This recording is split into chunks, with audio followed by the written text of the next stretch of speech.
오늘 본문에 있는 말씀을 예전에 저희 한참 오래된 목사님들은 헌금 강요를 위해서, 헌금 강조를 위해서, 강조를 위해서 많이 인용하는 부분의 본문입니다. 제가 오늘 그 불편한 진실을 좀 해소해드리고 저는 본문을 좀 제가 선택을 했고요. 가난한 과부의 두렙돈에 대해서 성경에서 말하고자 하는, 이 마가복음에서 말하고자 하는 정확한 취지는 무엇이며 오늘 우리에게 말하고 싶은 성경의 말씀은 어떤 것인가를 좀 잘 들으시고, 어떤 분에게는 좀 마음의 자유함을, 또 어떤 분에게는 헌금에 대한 정확한 정의가 무엇인지에 대해서 구체적인 신앙의 원리를 좀 함께 나누셨으면 좋겠습니다.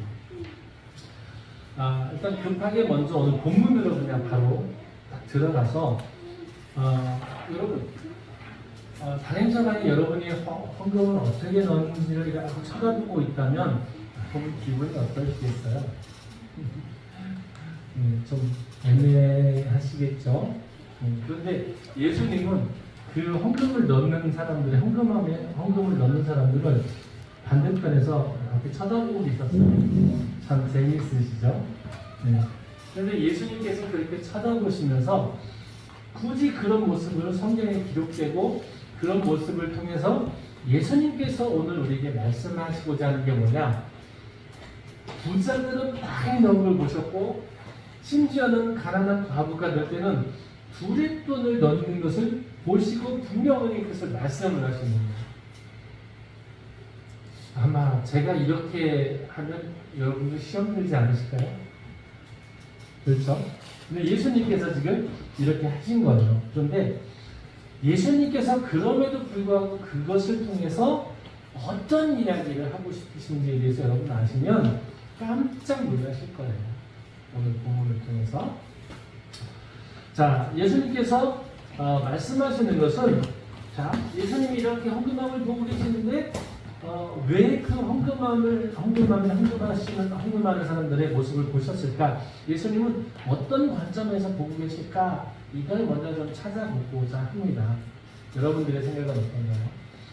단행자간이 여러분 헌금을 하는 걸 이렇게 보고, 그 봉투에 얼마를 넣는지, 어떻게 넣는지, 무슨 헌금을 하는지 쳐다보고 있으면 어떤 생각이 드실까요? 얼마를 넣는가, 동전을 넣는가, 10,000원짜리를 넣는가, 50,000원짜리를 넣는가, 몇 장을 넣는가, 막 이런 걸 보고 있다면 굉장히 정말 시험거에 딱 좋죠. 그렇죠? 또 헌금 봉투를 넣어서 공손히 드리는가, 아니면 대충 집어넣을 성의가 있나 없나, 왼손으로 넣나 오른손으로 넣나, 뭐 중동지방에서는 손에 따라서도 또 의미가 있으니까요. 그래서 이런 것들을 사실은 이렇게 보는 건가? 근데 그것은 아니죠. 그런 모습을 보는 게 아니라 예수님이 오늘 보시고 있는 건 분명하게 여러분 정확합니다. 얼마인가를 보시는 거예요. 얼마인가. 아직까지 또 점점 시험에 드시죠? 예수님은 분명히 오늘 본문에서 얼마인가를 보셨다니. 그래서 부자는 많이 넣었다. 가난한 사람은 두렙돈만 넣었다. 이걸 보신 거예요. 그리고서 그걸 이야기하시는 거예요. 그런데 예수님께서 말씀하신 이 넣은 금액의 모습은 사연이 있다는 거예요. 사연이 있는데 그거를 좀 뒤에 가서 설명을 드릴 텐데요. 참고로 오늘 본문에서는 이렇게 얘기를 해요. 42절에 한 가난한 과부는 와서 두 렙돈을 넣었어요. 두 렙돈. 렙돈은 유대인들이 통용되는 화폐 가치예요. 오늘날로 말하면 한 1,000원 정도, 1,000원짜리 두 렙돈이면 한 2,000원 정도? 그 정도 되는 돈이에요. 그런데 그것을 두 렙돈을 다시 바꿔서 번역을 해서 두 렙돈, 곧 한 고드란트를 넣는지라. 고드란트라고 하는 단어를 또 설명을 붙였어요. 근데 이 고드란트는 뭐냐? 로마 시대에 통용되는 로마 화폐가 고드란트예요. 그러니까 이 고드란트는 두렙돈, 그러니까 2대1의 화폐 가치가 있어요. 그러니까 같은 내용으로서 이 고드란트, 한 고드란트가 한 2,000원 정도 이렇게 되는. 근데 이 이야기는 뭐냐? 그러니까 두 렙돈인 한 고드란트라고 하는 로마식 통용되는 그 화폐로 환산을 해서 이야기를 해준다는 건 로마의 시민권을 가지고 있는, 아니 로마의 속국으로 있는 유대 지역이 아닌 이방인과 이방인은 모든 사람들이 알아들을 수 있도록 하시는 말씀의 목적이 있다는 거예요. 이해가시죠? 그런 목적이 있기 때문에 번역을 해서 두 렙돈을 한 고드란트 이렇게 화폐 가치를 정확하게 표현을 해주셨다는 거예요. 그러니까 왜냐하면 이게 얼마인지를 예수님의 관심이 있는 거예요. 초점이 있다니까요. 그래서 그것을 잘 여기시고 이해하시고 갖는 거예요. 근데 그 모습을 보시고 예수님의 말씀하시는, 보시고 난 다음에 결론이 뭐냐? 43절에 이렇게 얘기를 했어요. 예수께서 제자들을 불렀어요. 제자들에게 말씀을 하시는 거예요. 얘들아 하고 말씀을 하시는 거예요. 다른 사람이 아니고 제자들에게만 하시는 거예요. 내가 진실로 너희에게 이르노니 이 가난한 과부는 헌금함에 넣는 모든 사람보다 많이 넣었어요. 예수님은 조금 전에 눈으로 분명하게 보셨어요. 그리고 그 예수님과 제자들도 다 봤을 거예요. 사람들도. 예수님만 본 게 아니겠죠. 부자는 많이 넣었고 가난한 과부는 두 렙돈을 넣었는데, 근데 이 두 렙돈을 정말 가장 어떤 사람보다 많이 넣었다고 예수님께서 말씀하시는 거예요.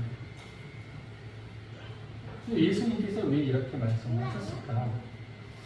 저도 지난번에 이 본문 설교를 할 때 하나님 나라의 그 가치 기준은 얼마냐가 아니라 몇 분의 몇이냐, 나의 전부에서 얼마큼이냐, 퍼센트를 비중이 얼마냐 이렇게 계산하신다 하고 저도 생각을 했고 저에게 설교를 한 적이 있어요. 그런데 예수님은 분명하게 오늘 본문에서 뭐라고 하시냐면 두 렙돈임에도 불구하고 여기 헌금함에 넣은 어떤 사람보다 많이 넣었다는 거예요. 그러면서 아주 심각한 말씀을 하셨어요. 이 부자들에 대한 이야기를 좀 해야 되는데요.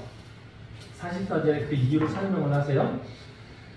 그 부자들은 그들은 다 풍족한 중에서 넣었거니와 이 과부는 가난한 중에서 자기의 모든 소유 곧 생활비 전부를 넣었느니라 하시는데, 자 여기에서 우리가 이것을 볼 수 있는 것은 요 앞쪽으로 조금 가면 이 예수님께서 말씀하신 내용의 상황이 우리가 짐작이 돼요. 이게 배경이 있는 얘기예요. 38절부터 보시면 조금 앞으로 가보세요. 예수께서 가르치실 때 이르시되 긴 옷을 입고 다니는 것과 시장에서 문안받는 것과 회당의 높은 자리와 잔치의 윗자리를 원하는 서기관들을 조심하라고 합니다. 지금 부자는 서기관을 얘기하거든요. 서기관들 포함해서 그런 부류들이에요. 이 부자는 많은 것을 넣었어요. 그런데 어떻게 그 많은 것을 모았느냐? 40절에 설명이 되어 있어요. 그들은 과부의 가상을 삼키며 자기보다, 우리가 하나님은 가난한 자 고아와 과부와 나그네를 돌보라고 말씀하셔서 우리에게 부탁하셨잖아요. 그런데 이 서기관과 부자들은 가난한 자 고아와 과부와 나그네, 쉽게 말하면 나보다 연약하고 내가 힘으로 누를 수 있는 사람들의 것을 강제로 빼앗다시피 해서 그 재물을 만들었다는 거예요. 얼마나 많이 빼앗고 많은 것을 만들었으면 헌금하는데 그 헌금함에 얻는 부자가 많이 넣었다잖아요. 부자가 헌금을 많이 한 거일수록 그 사람은 다른 사람의 과부의 혀를 더 많은 것을 취했을 거잖아요. 이해가세요? 이 헌금을 많이 한 부자는 그만큼 다른 사람들에게 많은 손해를 입히고 강제로 많은 것을 얻어왔을 거라는 거예요. 오늘날과는 좀 개념이 달라요. 오늘은 IT 산업이 있고 특별히 유통 과정이라는 뭔가 이렇게 있잖아요. 그래서 내가 노력해서 일확천금을 벌기도 하죠. 지금 시대에는. 그런데 이 시대에는 그런 일이 거의 없어요. 매점 매색을 하거나 아니면 뭐 고리대금을 하거나 아니면 큰 고리대금 세금을 강제로 많이 추진하거나 뭐 이런 것으로 인해서 자기의 이익을 취하는 거에는 없는 거예요. 그러니까 이 부자는 많이 넣었는데 이 가난한 과부는 자기 것을 다 빼앗겼어요. 누구에게? 서기관에게. 서기관은 거의 서기관도 사실 나름대로의 이윤이 있어요. 뭐냐면 이 당시에 로마 시대 예수님 당시의 서기관들은 글을 쓰고 공문서를 작성하고 편지를 쓰고 글을 읽고 대서 대필하는 이런 직업들이에요. 오늘날 행정관 같은 그런 일을 하지만 그런데 아이러니하게 이 서기관들은 월급이 없었어요. 월급이 없고 어떻게 하냐면 자신이 노력한 것을 후원해주는 후견인들이 있는 거예요. 부자들이 자기의 자서전을 써주거나 아니면 어떤 문서들을 대필해주는 정부의 문서들을 대필해주고 이런 일을 할 때 그 한 거에 대한 후견인으로서 그런 받았지 공적으로 월급이 얼마나 이렇게 받는 적이 있는 거예요. 그런 기록이 없어요. 그러니까 이 서기관들도 자기들이 먹고 사는 방법을 찾아야 되기 때문에 노력을 하는데 노력을 하는 게 하필이면 가난한 과부의 것을 많이 빼앗아 왔다. 그러므로 이 헌금은 하나님한테 많이 드릴수록 큰 헌금은 하나님은 정말 가슴 아픈 이야기라는 거예요. 이해하시죠? 예수님이 보시는 거 얼마를 넣었는지 분명히 얼마인지를 보셨는데 부자는 많이 넣었다. 그런데 그 많이 넣은 예물은 하나님 기뻐하시는 예물이 아니다. 근데 없는 중에 다 빼앗기고 남은 돈이 전 재산 두레돈, 생활비 전부가 두레돈 2,000원밖에 안 남았는데 그래 내가 하나님께 이거라도 또 드려야지 내가 하나님께서 구별하는 그 마음 없는 중에 그거라도 내가 하나님께 드리고 싶은 그 순수한 마음을 가진 그 두레돈이 하나님 보시기에는 훨씬 더 가치 있다 이런 말씀을 하십니다. 자, 오늘 예수님께서 보시면 얼마인지를 보시는데 그 얼마의 의미는 뭐냐? 삶의 생활 방식에서 내가 어떻게 그 헌금을 만들었느냐가 중요하다. 이해하시죠? 내가 사업을 하든 장사를 하건 월급쟁이건 내가 월급쟁이로 한다고 해도 나에게 월급을 주는 그 회사를 위해서 내가 얼마큼 노력해서 정성을 다해서 최선을 다해서 그 대가를 내가 받았느냐가 중요하겠죠. 장사를 하는 사람들도 마찬가지예요. 뭐 매점 매석하고 다른 사람의 피해를 주는 게 아니라 정당하게 원가를 얼마큼 해서 얼마에 내가 이문을 남겨하는데 남들보다 더 많은 것을 폭리를 취하는 게 아니라 남들과 동일한데 더 수고하고 더 부지런하게 더 일찍 더 많은 시간을 노력하고 일을 해서 버는 것은 정직한 것입니다. 그러니까 속여서 2,000원인데 이거 원가 4,000원이나 5,000원은 받아요. 왜? 그런 데 있잖아요. 장사가 믿지는 장사 없다는 거. 이거 나 손해보고 주는 거예요. 근데 거기에 마진이 남아요. 거짓말이잖아요. 차라리 그 얘기 안 하는 거예요. 그렇죠? 그러니까 거짓으로 다른 사람에게 피해를 주어서 내가 폭리를 취하는 건 그건 많은 헌금을 해도 하나님 앞에 바르는 건 아니라는 걸 예수님은 말씀하고 싶으신 거예요. 빼앗는 자의 많은 돈과 빼앗긴 자의 보잘것 없는 돈이 오늘 본문의 말씀의 주요한 배경이었다는 것을 우리는 알아야 된다는 거예요. 그래서 예수님의 판결은 최선을 다하는 헌금이냐 아니냐, 최선을 다하는 것이냐 아니냐, 얼마의 많은 비중이냐, 전 그렇게 했는데 그게 아니라 최선을 다하는 것이냐 정직한 헌금이냐, 이걸 예수님은 보고 계셨다는 거예요. 자, 오늘은 좀 특별히 여러분들을 위해서 제가 퀴즈를 좀 준비를 했어요. 그런데 이제 이 퀴즈에 대한 정답은 제가 성서를 보고 직접 보고서 해석한 저 개인적인 개취라고 해요. 개인 취향이라고 좀 말씀을 드리고 싶어요. 그러나 저는 성서를 근거로 해서 저는 이렇게 했는데, 자, 여러분에게 퀴즈를 드립니다. 쉬우실 수도 있고 어려우실 수도 있어요. 퀴즈 드립니다. 다음 중 11조를 드려야 하는 것은 어떤 건가요? 잘 들어보세요. 어느 날 부모님이 오셨어요. 야, 잘 살고 있냐? 부모님 오셔서, 야, 오늘 아빠가 한턱 낼게. 나가자. 갈비를, 실컷 한우 갈비를 사주셨어요. 소갈비를. 근데 갈비 먹고 나니까 한 50만 원이 나온 거예요. 와, 잘 먹었다.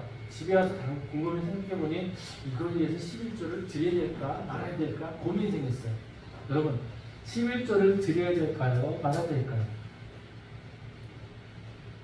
자, 드려야 된다고 생각하시는 분 손 한번 들어보실까요? 아, 드려야 된다? 두 분이 계셨습니다. 자, 두 번째. 형제가 왔어요. 몸이 아파서 병원에 입원했는데 형제가 와서 그 병원비를 내주고 간 거예요. 병원비가 100만 원이 나왔어요. 그 100만 원을 형제가 다 병원비를 내줬어요. 내가 내야 되는데. 자, 이 병원비를 100만 원어치 병원비를 11조를 내야 될까요? 안 내도 될까요? 자, 내야 된다. 한번 다른 분이 해보겠습니다. 자, 어느 날 아는 지인이 왔어요. 내가 뭘 해야 되는데 교회 한 2, 3주 정도 빠지신 거예요. 오늘 이번 주 안 나오셨어요. 몸이 불편하셨대요. 아유, 많이 몸이 연약해지셨나 봐요. 좀 보약이라도 좀 한 차에서 드세요. 그리고 50만 원을 좀 드리고 갔어요. 50만 원 받은 거예요, 제가. 그래서 이 50만 원에 대한 11조를 드려야 될까요? 말아야 될까요? 두 분 있습니다. 자, 이번에는 어느 날 갑자기 사돈의 팔촌이 돌아가셨는데 제가 그 유산을 일부를 받는데요. 5억을 받아야 된대요. 자, 유산을 받는 5억에 대해서 여러분 11조를 드려야 될까요? 말아야 될까요? 나한테는 유산이 있을 수가 없다. 안심하가지고 하시는 분이 있을 것 같아요. 저요? 그래도 한 3분 정도 되셨어요. 자, 그러면 마지막입니다. 내가 길을 갔는데 길에서 5만 원짜리로 20장을 주신 거예요. 100만 원을 주셨어요. 할렐루야. 그리고 내가 가져왔는데 아무도 없는데 아무도 몰라요. 자, 이 100만 원을 11조를 드려야 될까요? 말아야 될까요?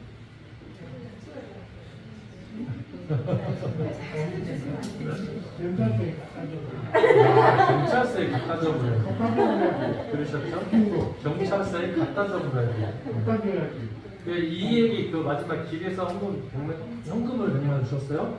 이분이 길을 하나님 이게 11조를 드려야 돼요? 말아야 돼요? 이랬더니 응답이 바로 왔어요. 뭐라고 하냐면, 야, 믿음 아니다. 경찰서에 갖다 줘라. 이렇게 응답이 왔대요. 똑같은 말씀이신 거예요? 맞아요. 내 거 아닌데, 신문 얘기. 자, 이제 결론을 말씀드릴게요. 지금까지 말씀드린 내용에 대해서는, 그죠? 부모님이 오셔서 갈비를 사주신 거, 제가 먼저 원칙을 말씀드릴게요. 성경에서 원칙은 뭐냐? 창세기 3장에서 내가 수고하고 땀 흘린 것에 대한 소산을 하나님께 11조를 드리라는 거. 이해하세요? 이해하셨죠? 우리가 교회에서 헌금을 하잖아요. 목적 헌금이라는 거 있죠. 저희도 목적 헌금은 저희도 11조를 교회가 11조를 내요. 헌금에 대한 11조를 위에 본영을 올리거든요. 그런데 목적 헌금은 11조를 올리지 않아요. 그렇죠? 재정부 맞죠? 올리지 않아요. 그 이유는 뭐냐? 그 목적이 지정이 되어 있는 거예요. 그것은 헌금, 그러니까 11조를 올리는 헌금에서 제외해요. 다시 말하면 내가 정상적 수고가 내가 벌어서 수고해서 땀 흘려서 내가 일한 거에 대한 것은 하나님께 11조를 드리는 게 맞아요. 그런데 부모님이 오셔서 갈비를 사주셨어요. 맛있게 만들고 너무 많이 나왔는데 11조를 드려야 될까? 아니, 이게 11조를 드릴 한건 아닌 것 같아서 제 개인적인 견해는 이건 정말 감사하면 그냥 감사하면 하시면 될 것 같아요. 마음에 감사한 만큼, 아깝지 않은 만큼 하시는 거예요. 아까운 만큼이 아니라 아깝지 않은 만큼 그냥 하시면 돼요. 이해하셨죠? 이 형제가 와서 병원비를 100만 원을 내줬어요. 그건 내가 버는 게 아니잖아요. 물론 내가 내 거죠. 그 목적으로 병원비를 다 들어오는 내 수입이 아니라 내가 노력해서 얻은 게 아니라 그 감사하면 돼요. 아, 이 형제들이 이런 형제가 있어 너무 감사해요. 야, 이 형제들을 위해서 내가 기도해주고 복을 빌어주길 원해요. 하나님 복 주세요. 감사하시면 될 것 같아요. 11조 하는 거 아니고. 저는 그렇게 생각을 해요. 다른 목사님들 다를 수 있습니다. 살아있는 거고. 보약 사서 먹으라고 돈을 받았어요. 이것도 내가 버는 거 아니잖아요. 목적이 있어요. 여러분, 보약을 50만 원짜리 가지고 오면 이거 띄어서 10봉지, 100봉지면 10봉지 11조 드리시고 갈비 50인분 먹었으면 10인분 아니 5인분 사서 교회에 11조 드리실 거예요? 아니죠.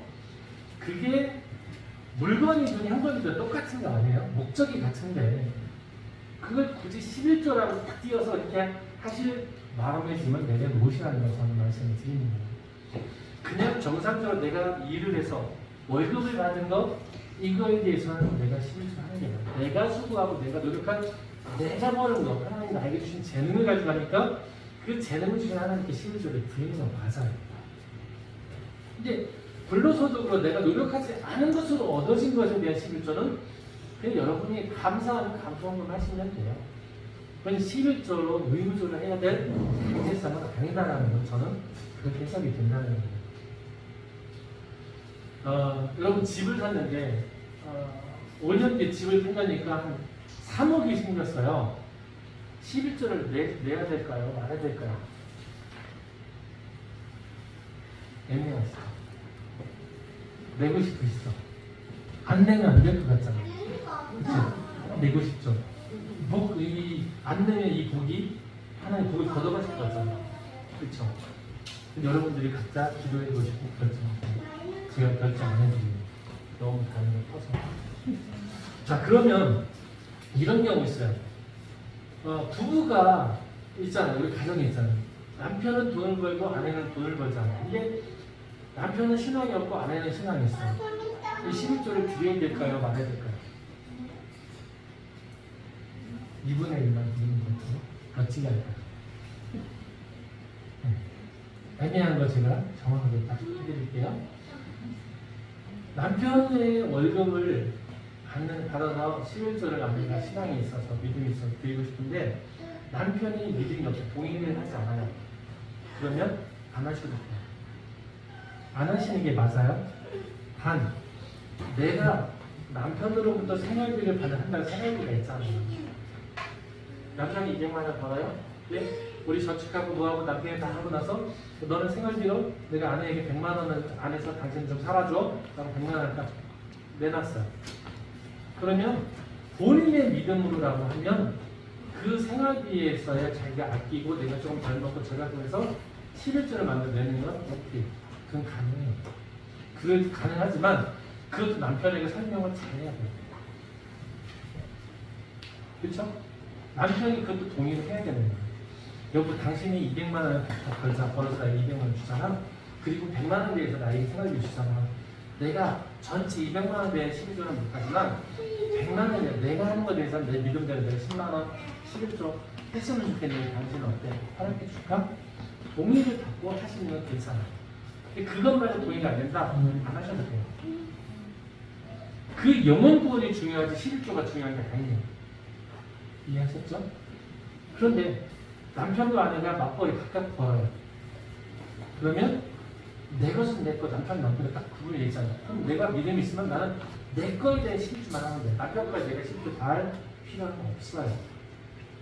이해하시죠? 그런 부담은 안 가져요.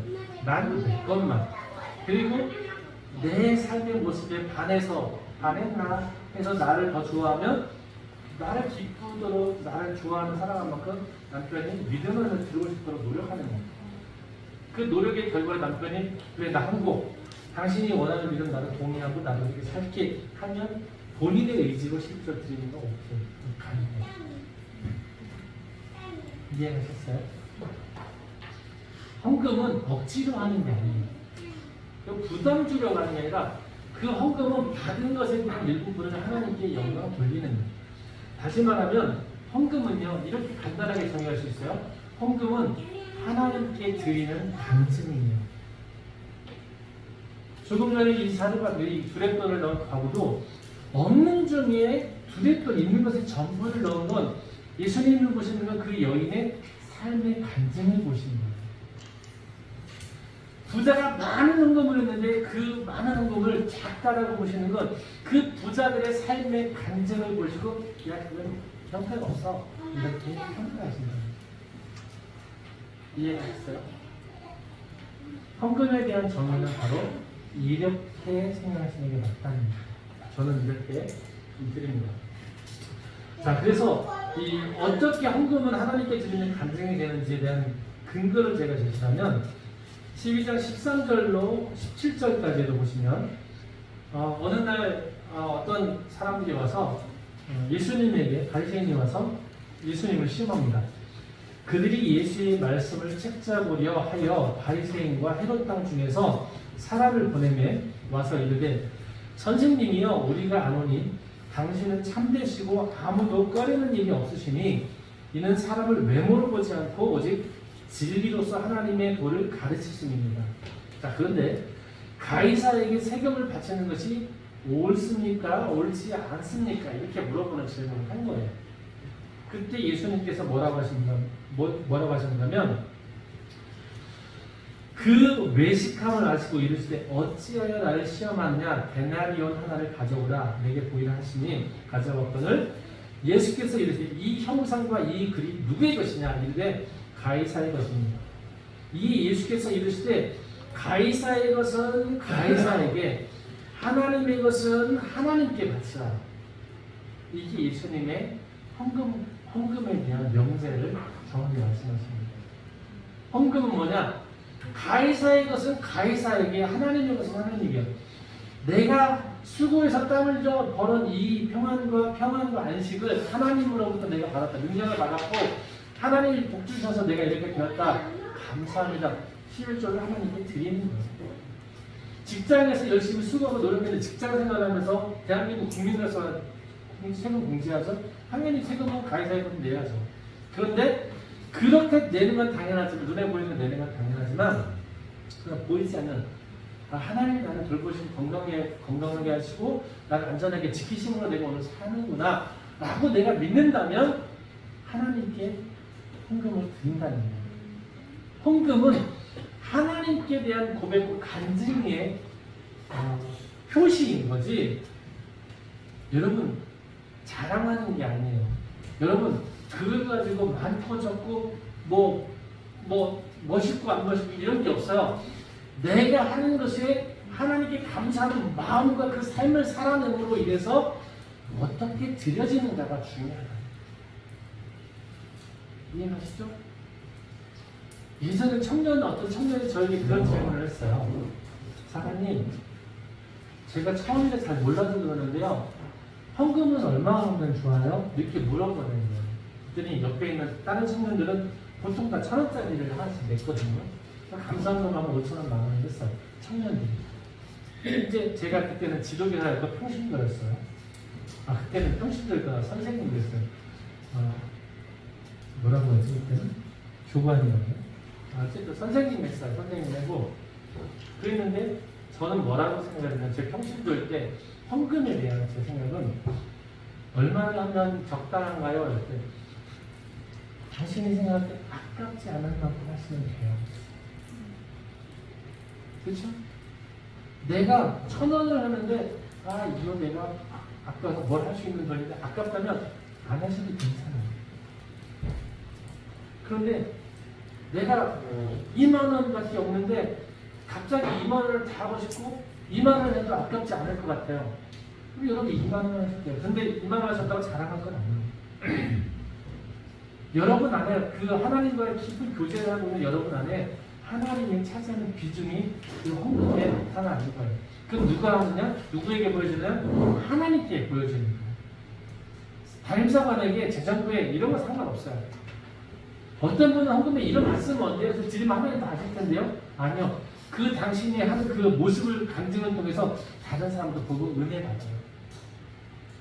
그래서 가능하면 헌금을 하나님이 나에게 이렇게 주신 게 맞습니다라고 하는 이름을 적어서 정확히 명제를 달아서 올려드리는 게 삶의 간증이 된다. 여러분 간증 시간에 아무도 안 나오시죠? 하나님이 여러분들에게 드린 게 하나도 없는가요? 없으신 건가요? 받으신 게 없으세요? 내가 받았을 때 간증하는 게 사실은 그게 마땅한 돈이 아닌가요? 누가 내가 아플 때 병원비를 100만 원을 대신 내줬으면 누가 100만 원 내줘서 고맙다. 교회가 내줬으면 교회가 내줘서 고맙다. 이게 마땅한 거 아니에요? 근데 왜 그걸 뭐 오른손이 아니고 왼손이 모르게 하는 말씀처럼 교회는 자랑하지 않아요. 그걸 자랑하면 안 돼요. 그런데 받은 사람은 그거를 해도 돼요. 그렇잖아요?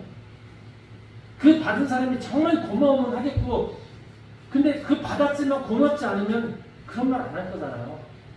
교회가 그렇게 잘못 사는 거예요. 하면 받은 사람이 정말 고마움을 가지고 야 이렇게까지 잘해줘 이런 마음이 느껴진다. 감동이 돼서 야 하나님 정말 계신가 보다. 저분들의 믿음 보면 야 그 신앙이라는 게 정말 좋은 거네. 필요하네. 맞네. 그들의 삶이 옳다. 이렇게 할 수 있는 감동이 전해준 진실함, 진정성이 있는 그런 오른손이 되어야죠. 그게 아니라 우리를 나타내기 위해서 내가 잘 살아요, 당신보다. 당신 너무 부족해요. 잘 좀 일어나봐요. 라고 동정하듯이 하면 안 되는 거예요. 그렇죠? 하나님, 예수님이 오늘 이 본문에서 말씀하시는 건 바로 그런 겁니다. 예수께서 어떻게 넣는가를 보시는데, 여러분, 넣는데도 다 표시가 나는 거예요. 하나님이 정말 감사하고 어려운 중에 내는 두렛돈을 낼 때, 이 두렛돈을 넣는 이 과부의 손이 얼마나 본인 안에서 뿌듯하겠어요.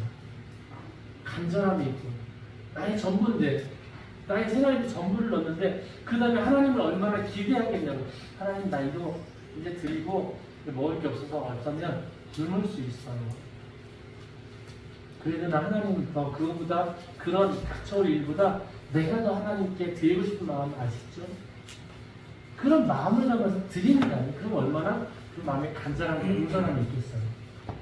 근데 부자는 한 1억을 내가 다른 사람에게 빼앗아서 잘 해먹고 그 중에서 뭐 500만 원, 200만 원 드려도 이 정도는 뭐 충분히 늘 수 있는 능력이 되는 사람이야 하는 마음으로 드렸을 거예요. 외식하잖아 그 사람은. 이런 마음으로 드리는 거 하나님 앞에 어쩔 것 같아요. 자, 결론의 말씀을 읽겠습니다. 오늘 우리는 헌금에 대해서 잘 봤습니다. 여러분이 하나님과 관계하는 깊은 관계 속에서 마음에서 우러나는 만큼만 진실되게 하시는 게 헌금이에요. 그 헌금은 하나님 기뻐 받으시고 그 헌금은 바로 여러분의 삶의 간증이라는 걸 기억하시기를 바랍니다. 헌금은 삶의 간증입니다. 그것을 지켜보시는 하나님이 야 얘는 정말 내가 이만큼 줬는데 간증은 이만큼 하는구나. 그러면 당연히 우리가 생각하는 하나님 더 많은 걸 맡겨주시겠다는 게 성경의 기록이 되어 있어요. 그걸 믿을 수 있는 사람만 할 수 있는 거죠. 그 진실함이 오늘 여러분의 삶에 하나님과 더 간증이 되는 그런 삶의 헌금들이 더 많아지시기를 주님의 이름으로 축복합니다. 기도드리겠습니다. 사랑의 아버지 하나님, 우리가 말씀을 통해서